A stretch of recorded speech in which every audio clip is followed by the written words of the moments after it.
So I have an opinion on, imagine that, I have an opinion on the stance of vaccines and parenting and schools getting involved and government getting involved and celebrities speaking up. Most of us know about Jenny McCarthy and her stance and how that villainized her career.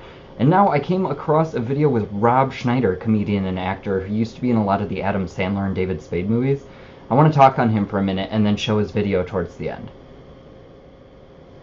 Okay, so as I was saying, I came across this Rob Schneider video, and he made some beautiful points, and it reminded me just about this conversation I wanted to have, and actually I wanted to share something about my own story and just some theories I've been having as of late as to why I'm shifting my opinion on anti-vaxxers and stuff like that. So, I want to start off with saying I'm not telling you how to live or parent or behave or think or whatever. I could give a fuck. But I do want to make it known that we do not ask enough questions, as this channel loves to point out. And it comes at the detriment of some really sad things. Mainly children. And what I'm talking about is, okay, so I want to speak on what I believe I'm putting together may have happened to me. Sounds kooky bananas, but maybe you guys have some similar stories. In 6th grade, Rob Schneider speaks on the hepatitis B vaccination being mandated for infants. Well, that's terrifying to me because in the 6th grade it was mandated for all 6th graders, I think it was nationwide, to have to get the 3-sectioned hepatitis B shot. You got one, and then like 2 months later you got another. It was something like that, and it went the year. I remember just something inside me telling me to be scared about that when I was 12. I remember on those days of the vaccinations having a pain in my stomach that was undescribable. I remember after getting the vaccinations not feeling well, and weirdly, that same year, I started to go through something that was so scary and weird to me as a child. And I have an older sibling, but she's 14 years older, so she was out of the house by the time I was in 6th grade. So I kind of was an only child. I didn't have siblings to talk to, and I was raised by a single mom, so she was gone all the time working 2 jobs. I kind of raised myself. And with that being said, I was a worrier. I worried about everything, and my mom was constantly taking me to the hospital for stomach aches. I couldn't figure out what was going on. And actually, it's been until this year that those have affected me, and you just kind of become numb to always having stomach aches. I have, you know, you cope, and you get used to, and you realize, like, oh, it's just, I'm gonna feel that way every day, and you become less and less aware because you want to try to live and be normal. And I never knew, maybe it was Crohn's disease, I never knew if I had some immune disorder, I didn't know. But after I got this round of shots, I started going through some really fucked up OCD mind shit. And it took me until 4 years ago when I met my now boyfriend. Look at my scarf falling off. When I met my now boyfriend, I finally disclosed this to another person. It was the first time I had told somebody that I was dealing with OCD, and it was really hard and scary, and my boyfriend is so oblivious, he didn't even know at the time the impact that conversation had on me. I'll always remember it. But if you're somebody who suffers from OCD, maybe you understand. I'm starting to put 2 and 2 together. It's a really scary disease, and there's a lot of shame put on it, and they make it, and I say they as a blanket statement, just we're told to make it seem like it's a crazy person's disease, but I'm finding out more and more that everyone I know has a version of OCD. And then I dig even deeper, it's almost generational, and I feel like it's been triggered upon us. And that got me thinking some weird, crazy shit, because when I went home, my mom and her generation, there's a lot of hoarding issue. And I think that is a form of OCD. Then you have, next, my sister's generation. She was born in the 70s. She has really weird things about how the house needs to be in perfect order, and, like, she's weird about, like, the sink nozzle has to be straight on with the countertop, and you have to take your paper towel and wipe up any splatterings of water, like crazy shit. And then me, I had my weird stuff. I had certain things I couldn't do on certain days. I had weird tics and obsessions that I had to like do in certain amounts in a day, and I would count certain things, and I think that's my generation's form of it. Now, these could skew age limits and everything. It was just my brain categorizing OCD amongst other people besides myself, because I was realizing, whoa, all of these are forms of OCD. All of these are like things our brains are trying to figure out. And then I kept thinking, well, you know, my life really changed in 6th grade. What happened in 6th grade? My mom got her second job, but also these vaccinations. And I started to think, well, these vaccinations are known to cause autism. Autism is a mental disorder. So it made me think, what if OCD is a form of autism? What if we all have a form of autism? What if vaccinations, whether it was given as infants or given throughout our childhood, what if they're triggered by age or puberty or television we watch, food we eat, GMO, chemical triggers? I don't fucking know. Pick your trigger, but I'm just thinking, like, what if globally or nationwide or some demographic of people were controlled via these, you know, vaccinations? It's just weird because we, don't even know what's in the vaccination. It's funny, if you go to your doctor and ask him what's in the vaccination, he'd be like, well, this is a hepatitis B vaccination. But if you ask him further than that, he doesn't really know. And a lot of them are filled with preservatives, some being mercury. That's really poisonous, as Rob Schneider is going to talk about. Rob Schneider brings up some incredibly intelligent points that a lot of people don't think about when you're willy-nilly going and taking your 4-month baby in for, 20 vaccinations. It's scary. You have to think their immune systems are not there. They're building. So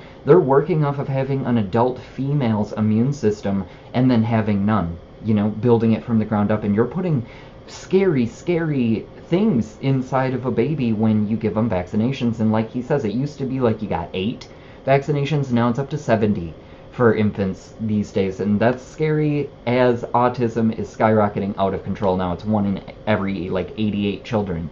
These are all scary things that nobody's talking about, and it's scary that OCD and autism are made to be portrayed as these horrible mental disorders for almost crazy people. Like, we think that your everyday person doesn't have that, but we are all dealing with crazy mind issues. We are all dealing with psychological warfare from infancy. You have a lot of women talking about the stigma of beauty being put on, especially here in America, but that's global as well. The idea of what a woman should look like, and same is happening to men. It's no different with men, it's just done in different ways. And there's a masculinity struggle right now.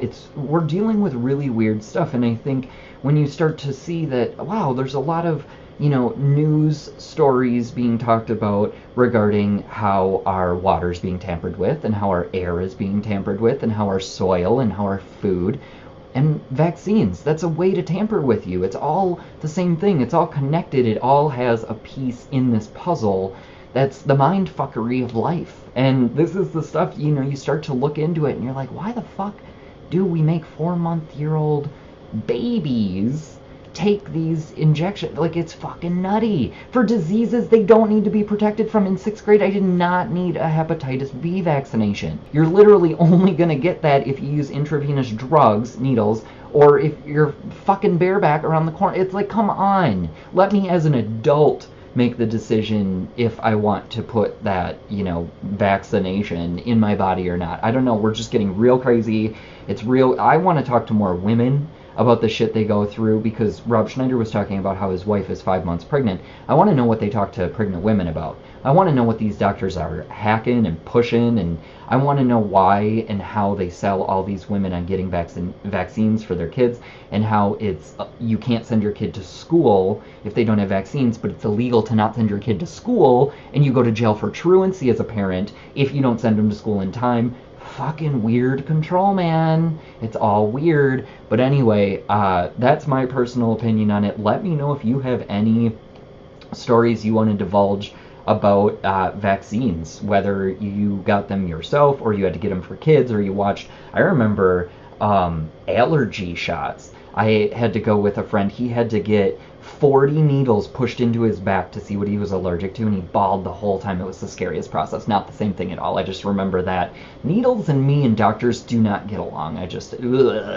I don't like it. But I've always been one to have that weird icky feeling I was talking about when I was 12 years old about wanting to put things in my body. I was always kind of weird about headache medicine like aspirin or Tylenol and stuff like that. I was always creeped out by shots, and I did rely on medications to take care of things quick fix growing up, like NyQuil and Triaminic and stuff like that. But now thinking back, I really wish I would have let my body fight it, as a kid especially. And now I try to more and more. I try to take care of myself naturally, and I really think our human bodies are capable of fighting off any of these man-made diseases and the stupidity and this bullshit. It's just we don't allow ourselves to. We dive into the big pharma antidotes right away, and we need to stop it, and we need to think about what that does to our mind and our body and our spirit. And that's real, but thank you for letting me be a hippie. Peace, love. I think this is a really serious issue, though, and I watched The View. I know, gay, but I watched that, and Sarah Haynes, one of the newest co-hosts, just had a baby, and in my head I'm like, oh, Sarah, don't get your baby vaccinated, little Max. I don't know if you watched The View. That was just a weird little tidbit. Take care of yourself the rest of the day. Look into this vaccine thing. It's fucking weird, I'm telling you. But I want you to watch this Rob Schneider thing. Here it is, and I'll see you tomorrow. Peace. Well, my wife is 5 months pregnant, and I'm for parental rights, not government coercion telling us what we can do, what we can't do with our kids. There is no other mandated procedure in our, that is. First of all, it's illegal. You can't make people do procedure that they don't want. The parents have to be the ones who make the decisions for what's best for our kids. It can't be the government saying that. It's against the Nuremberg laws. I mean, it's ridiculous. And it's against the state constitution, and it's against their own bylaws here. I mean, I've been reading some legislation that was passed years ago about they used to do state sterilizations, and they thought that was a good thing. You know, so you can't let the state make the decisions. The people have to decide, and parents have to decide, and that's why I'm here. You know, the idea that the state is going to tell me what I can do with my kids. First of all, and the doctors are not going to tell you both sides of the issue. They're not, because they're told by the pharmaceutical industry, which makes billions of dollars, that it's completely safe. And let me tell you, they've gone from when you and I were kids, you had like 8 shots. Now that's up to 70 shots and multi-shots. And they don't tell you the safety of these things. There's no efficacy study. In other words, if you and I were going to if I was going to have a car seat, okay, I was going to say, here's the car seat. You'd have to show some proof that it's a safe seat, right?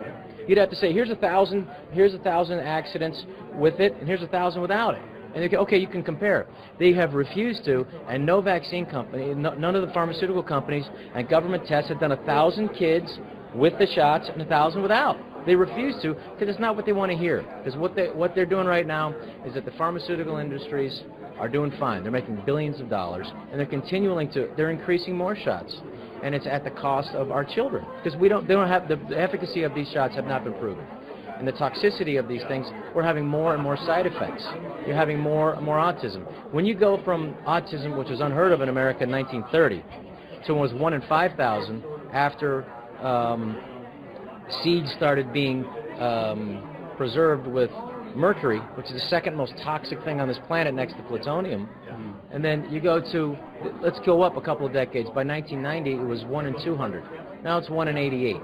Now, truthfully, it's true that a lot of the autism rates are grouped into one, but there is something that's really happening.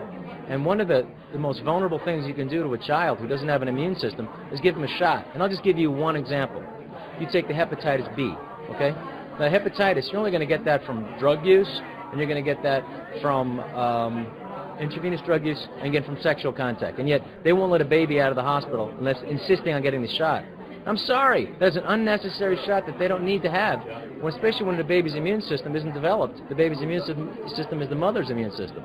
So it is beyond ridiculous. It's criminal. And so here I'm up here, flying up here, to testify to this lunacy. And I can't believe that they're willing to continue this. And people have to stand up. I mean, that's the part about a democracy. People have to step up, and that's what I'm here to do today.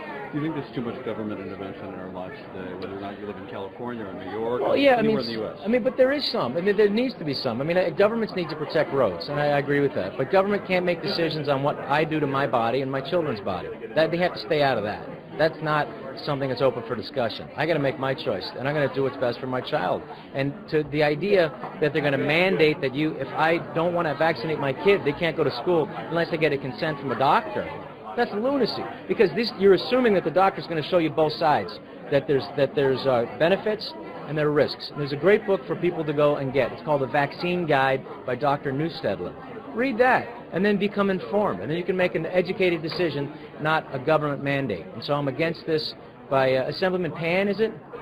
I'm not voting for Pan. I'm going to vote against him. He's up for election. Let me tell you, I'm going to be up here, and I'm going to campaign against you, okay? And it's for you putting a bill that's against parental rights, and I'm going to make sure you don't get reelected.